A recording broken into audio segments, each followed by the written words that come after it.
Did you love it in Richard Tarnas' Cosmos Psyche, entitled Two Paradigms of History? And I mean, I don't plagiarize you, but yeah, go read it because I'm not going to do the whole thing. I'm just doing the first bits, and it's pretty interesting. Let's get going. Two Paradigms of History. A paradox concerning the character and fate of the West confronts every sensitive observer. On the one hand, we recognize a certain dynamism, a luminous heroic impulse, even a nobility, at work in Western civilization and Western thought. We see this in the great achievements of Greek philosophy and culture, in the profound moral and spiritual strivings of the Judeo-Christian tradition. We see it embodied in the Sistine Chapel and other Renaissance masterpieces, in the plays of Shakespeare, in the music of Beethoven. We recognize it in the brilliance of the Copernican revolution and the long sequence of dazzling scientific advances in many disciplines that have unfolded in its wake. We see it in the titanic space flights of a generation ago that landed men on the moon, or more recently, in the spectacular images of the vast cosmos coming from the Hubble Space Telescope that have opened up unprecedented perspectives reaching back in time and outward into space, billions of years and light years to the primal origins of the universe itself. No less vividly, we find it in the great democratic revolutions of modernity and the powerful emancipatory movements of our own era, all with deep sources in the Western intellectual and spiritual tradition. Yet at the same time, if we attempt to perceive a larger reality beyond the conventional heroic narrative, we cannot fail to recognize the shadow of this great luminosity. The same cultural tradition and historical trajectory that brought forth such noble achievements has also caused immense suffering and loss for many other cultures and peoples, for many people within Western culture itself, and for many other forms of life on the earth. Moreover, the West has played the central role in bringing about a subtly growing and seemingly inexorable crisis, one of multidimensional complexity, affecting all aspects of life, from the ecological and economic to the psychological and spiritual. To say that our global civilization is becoming dysfunctional scarcely conveys the gravity of the situation. For many forms of life on the Earth, catastrophe has already begun, as our planet undergoes the most massive extinction of species since the demise of the dinosaurs. How can we make sense of this tremendous paradox in the character and meaning of the West? If we examine many of the major debates in the post-traditional intellectual culture of our time, it's possible to see looming behind them two fundamental paradigms, two great myths, diametrically opposite in character, concerning human history and the evolution of human consciousness. As genuine myths, these underlying paradigms represent not mere illusory beliefs or arbitrary collective fantasies, naive delusions contrary to fact, but rather those enduring archetypal structures of meaning that so profoundly inform our cultural psyche and shape our beliefs, that they constitute the very means through which we construe something as fact. They invisibly constellate our vision. They filter and reveal our data, structure our imagination, permeate our ways of knowing and acting. The first paradigm, familiar to all of us from our education, describes human history and the evolution of human consciousness as an epic narrative of human progress, a long heroic journey from a primitive world of dark ignorance, suffering, and limitation to a brighter modern world of ever-increasing knowledge, freedom, and well-being. This great trajectory of progress is seen as having been made possible by the sustained development of human reason, and above all, by the emergence of the modern mind. This view informs much, perhaps most, of what we see and hear on the subject, and is easily recognized whenever we encounter a book or program with a title such as The Ascent of Man, The Discoverers, Man's Conquest of Space, or the like.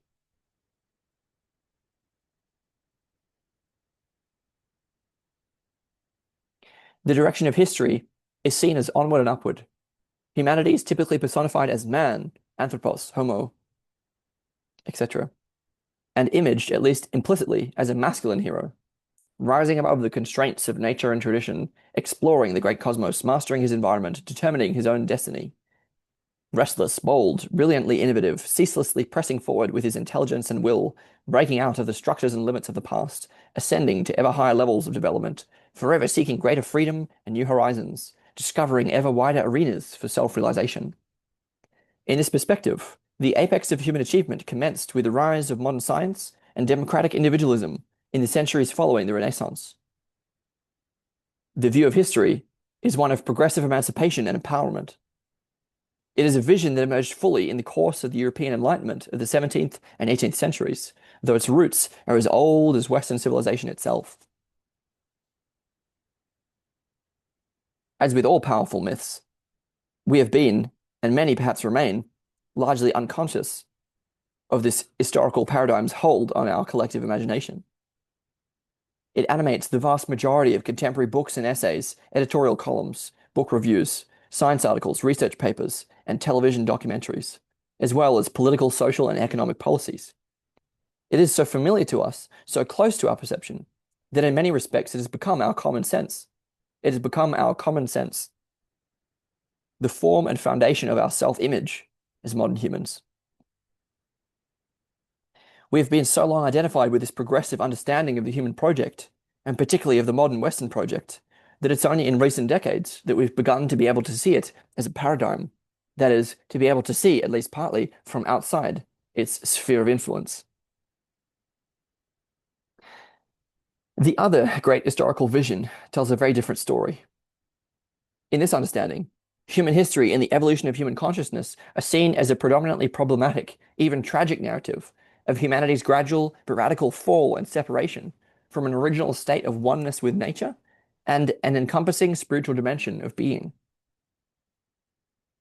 In its primordial condition, humankind had possessed an instinctive knowledge of the profound sacred unity and interconnectedness of the world. But under the influence of the Western mind, especially its modern expression, the course of history brought about a deep schism between humankind and nature and a desacralization of the world. This development coincided with an increasingly destructive exploitation of nature, the devastation of traditional indigenous cultures, and a loss of faith in spiritual realities, and an increasingly unhappy state of the human soul, which experienced itself as ever more isolated, shallow, and unfulfilled. In this perspective, both humanity and nature are seen as having suffered grievously under a long, exploitative, dualistic vision of the world, with the worst consequences being produced by the oppressive hegemony of modern industrial societies empowered by Western science and technology. The nadir of this fall is the present time of planetary turmoil, ecological crisis, and spiritual distress, which are seen as the direct consequence of human hubris, embodied above all in the spirit and structure of the modern Western mind and ego. This second historical perspective reveals a progressive impoverishment of human life and the human spirit, a fragmentation of original unities, a ruinous destruction of the sacred community of being. Something like these two interpretations of history, here described in starkly contrasting terms for the sake of easy recognition, can be seen to inform many of the more specific issues of our age. They represent two basic antithetical myths of historical self-understanding: the myth of progress and what in its earlier incarnations was called the myth of the fall. These two historical paradigms appear today in many variations, combinations, and compromise formations. They underlie and influence discussions of the environmental crisis, globalization, multiculturalism, fundamentalism, feminism and patriarchy, evolution and history. One might say that these opposing myths constitute the underlying argument of our time.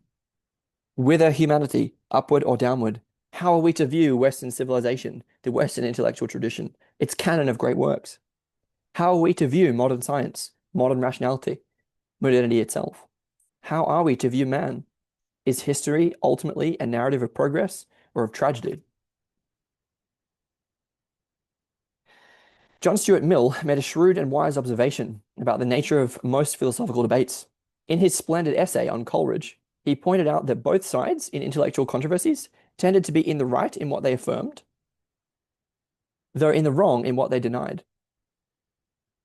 Mill's insight into the nature of intellectual discourse shines light on many disagreements. Whether it is conservatives debating liberals, parents arguing with their children, or a lover's quarrel, almost invariably something is being repressed in the service of making one's point. But his insight seems to apply with particular aptness to the conflict of historical paradigms just described. I believe that both parties to this dispute have grasped an essential aspect of our history, that both views are in a sense correct, each with compelling arguments with its own frame of reference, but also that they are both intensely partial views, as a result of which they both misread a larger story. It is not simply that each perspective possesses a significant grain of truth.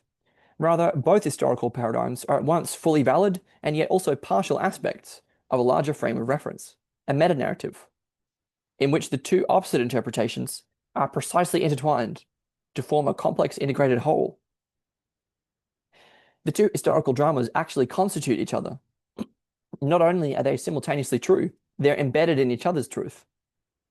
They underlie and inform each other, implicate each other, make each other possible. One might compare the way these two perspectives coalesce while appearing to exclude each other to those Gestalt experiment illustrations that can be perceived in two different, equally cogent ways, such as the precisely ambiguous figure that can be seen either as a white vase or as two black profiles in silhouette. By means of a Gestalt shift in perception, the observer can move back and forth between the two images through the figure, though the figure itself, the original body of data, remains unchanged. Blech. One is reminded here of Niels Bohr's axiom in quantum physics. The opposite of a profound truth may well be another profound truth. Or Oscar Wilde's quote, "A truth in art is that whose contradictory is also true." What is difficult, of course, is to see both images, both truths, simultaneously, to suppress nothing, to remain open to the paradox, to maintain the tension of opposites. Wisdom, like compassion, often seems to require of us that we hold multiple realities in our consciousness at once. This may be the task we must begin to engage if we wish to gain a deeper understanding of the evolution of human consciousness. Again, wisdom, like compassion, often seems to require of us that we hold multiple realities in our consciousness at once. This may be the task we must begin to engage if we wish to gain a deeper understanding of the evolution of human consciousness, and the history of the Western mind in particular, to see that long intellectual and spiritual journey moving through stages of increasing differentiation and complexity, as having brought about both a progressive ascent to autonomy and a tragic fall from unity, and perhaps as having prepared the way for a synthesis on a new level. From this perspective, the two paradigms reflect opposite but equally essential aspects of an immense dialectical process, an evolutionary drama that has been unfolding for thousands of years and that now appears to be reaching a critical, perhaps climactic moment of transformation.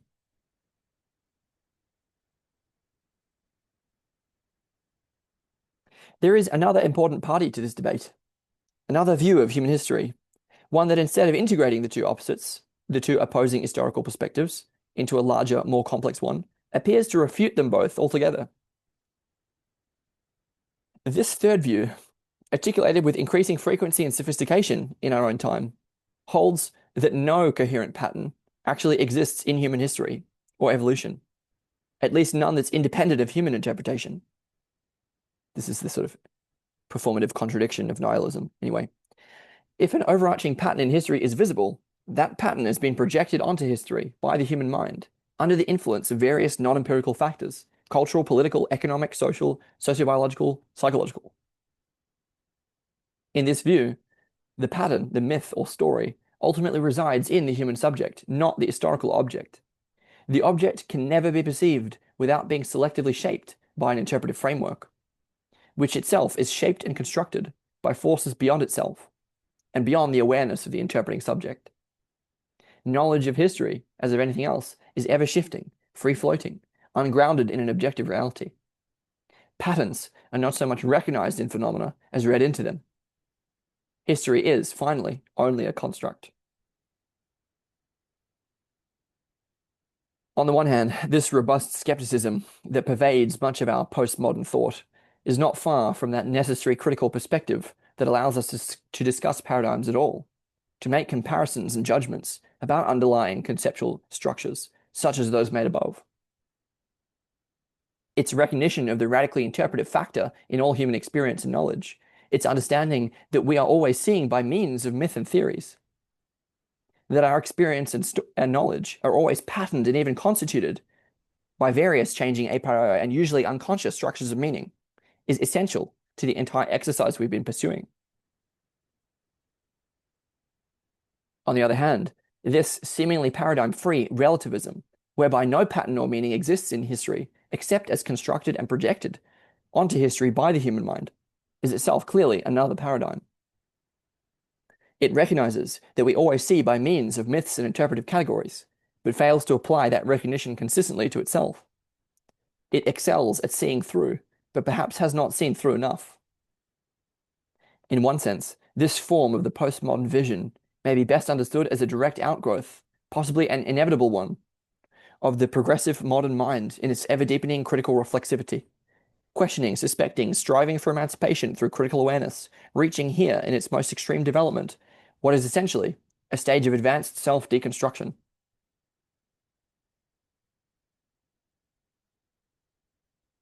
Yet this perspective may also be understood as the natural consequence of the Enlightenment vision beginning to encounter its own shadow, the darkly problematic narrative articulated by its opposing historical paradigm, and being challenged and reshaped by that encounter.